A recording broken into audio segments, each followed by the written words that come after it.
This avalanche safety report is brought to you by Mountain TV. Learn more at mtn-tv.com.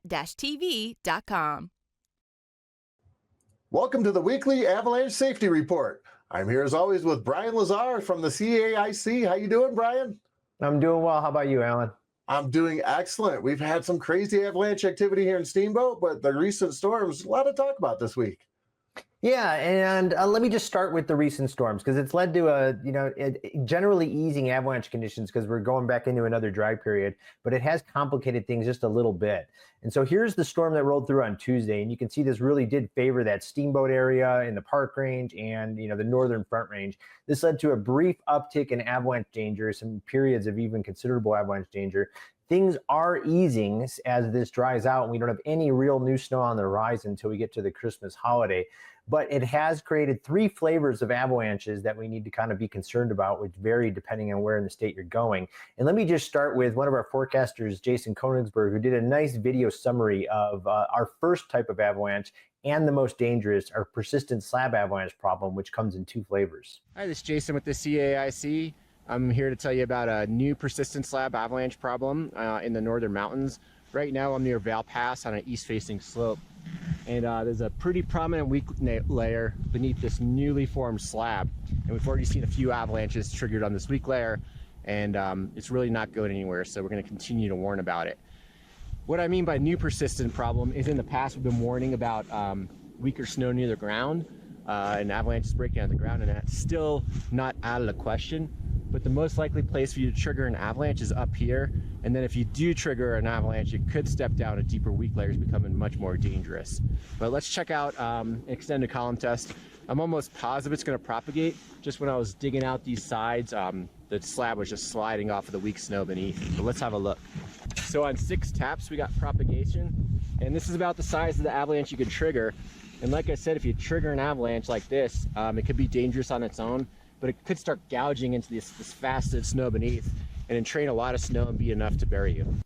And that, kind of set up with these two generations of persistent slab avalanches. It's fairly widespread across the northern and large swaths of the central mountains.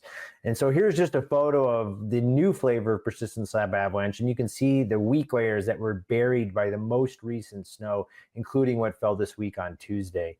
And then this annotated snow pit image kind of shows both varieties. So thank you, first of all, for showing that.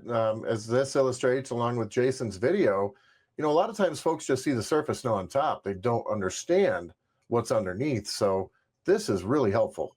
Yeah, and this is how we kind of gauge, what kinds of avalanches we're likely to encounter. And this photo is a really good illustration. So when Jason's talking about two kind of generations of persistent slab avalanches, this top interface is what's buried our last drought layer.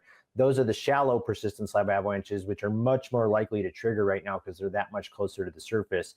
And then we've got this old interface where we've got essentially the old early season snow near the ground. And so these are our two generations of persistent slab avalanche. And we will see clear signs of instability from Mother Nature related to this particular avalanche problem, including big audible womping collapses and shooting cracks like we have here. And this is a clear sign that you found this problem most pronounced and worrisome on high elevation, north and east facing slopes. Our other kind of avalanche problem is related to all this new snow drifting. And you can see wind drifting like this can create stiff wind drifted slabs.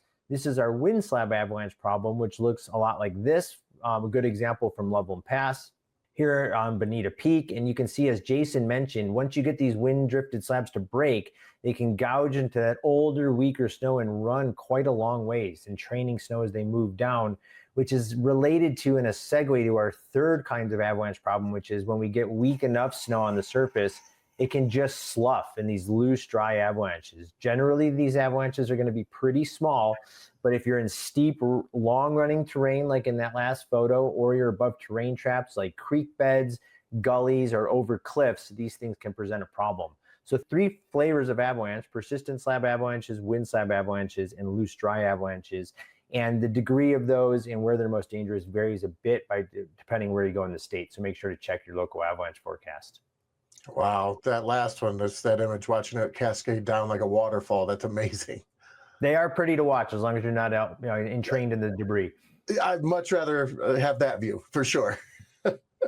Well, you can always stay up to date with the latest forecast at Colorado.gov/avalanche. Enjoy the backcountry and be sure to stay safe and stay alert. Thanks, Brian. Thank you.